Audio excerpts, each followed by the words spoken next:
Hello, welcome. Thanks for being here. This video is going to cover how to make the most of your endurance training if you do not have a lot of time available to dedicate to it. Now, recently I made a video about how to get the same amount of strength training done in less time, or in other words, how to make your strength training more time efficient. This video is going to take a little bit of a different approach insofar that there really isn't any way to get the same amount of endurance training done in less time. There are just ways that you can make the most out of a limited time available to dedicate towards endurance training. So that's what we're going to talk about. And to accomplish this goal, there are two frameworks or worldviews, whatever you want to call it, that should hopefully help you do this a bit more effectively. So framework number one is to identify and define the amount of time available in your week that you can dedicate towards endurance training, and then work backward from there to decide on your training intensity distribution from there. That's what TID stands for, training intensity distribution. Now, your TID is largely what it sounds like.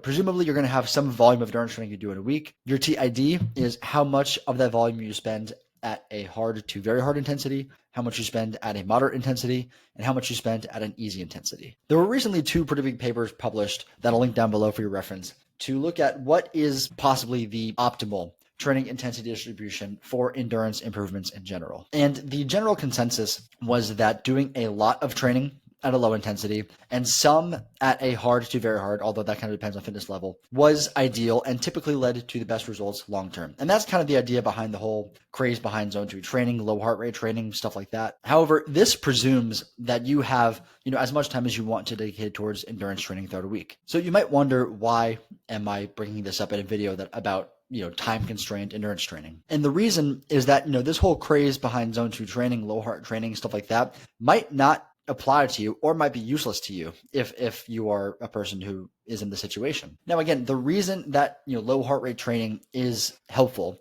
is because it allows you to accomplish a high volume of training and not get injured or not necessitate a high degree of recovery. If you are already limited in your volume by the time in the week, then it might make no difference from a recovery standpoint whether you do that volume at a moderate or a low intensity. And if you are limited in this way, then the moderate intensity training might lead to greater volume accomplished, leading potentially to better results long term. So again, the general idea here is to identify, define, and articulate what your available time is to dedicate towards endurance training on a given week. Start by scheduling a high intensity endurance training session, and then backlog the rest of your time with either moderate intensity or low intensity, depending on how much time there is or what your fitness level is, because there's going to be some variance on what's best for you based off of that as well. As a general rule of thumb, the higher your aerobic fitness level is, probably the better your ability to recover from exercise is going to be. So the greater amount of moderate training you can probably sustain without,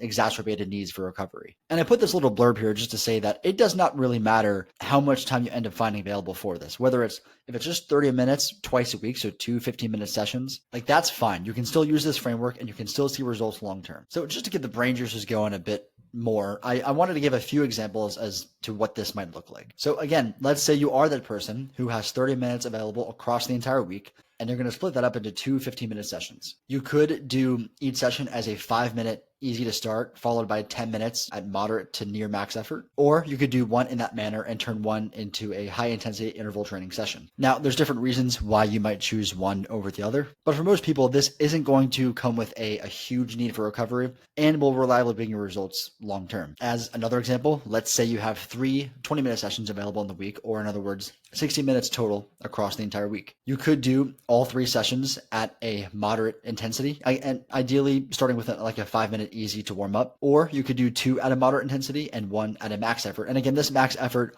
could be 20 minutes straight at max effort, or it could be another HIIT session. If you've got 90 minutes across the week that you can split up across 3 different sessions, then you could either do all 3 at a moderate intensity effort, or you could do 1 moderate, 1 hard, 1 easy. At this point is kind of where I would start including some easy training. But again, this really kind of depends on, who you are, what your fitness level is, what your goals are, etc. So second framework here, a bit of a shorter one, is just to choose a shorter distance event to train for. Now, true long distance stuff has really been popularized across social media. And by true long distance, for some people that might mean a half marathon, but really I'm talking more stuff like marathon, ultra marathon, Ironman, stuff like that. However, if you are training to improve your time on a 5K or a mile, you can call yourself as much of an endurance athlete as someone who trains for a marathon. And really, a 5K compared to, let's say, a half marathon is probably going to be a more painful thing to train for than a half marathon just because of the physiology behind it. But I say that to say that, one is not better than the other. And plus, having just some kind of event or distance you're training for or something on the calendar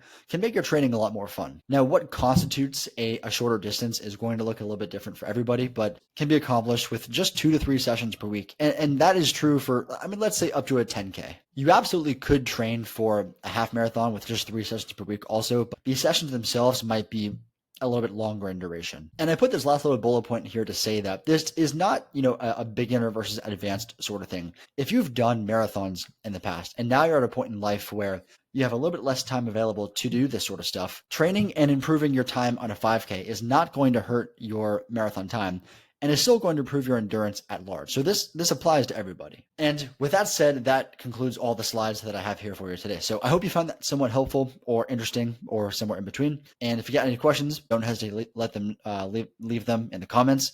Brain stopped working there for a sec, and I will see you next time.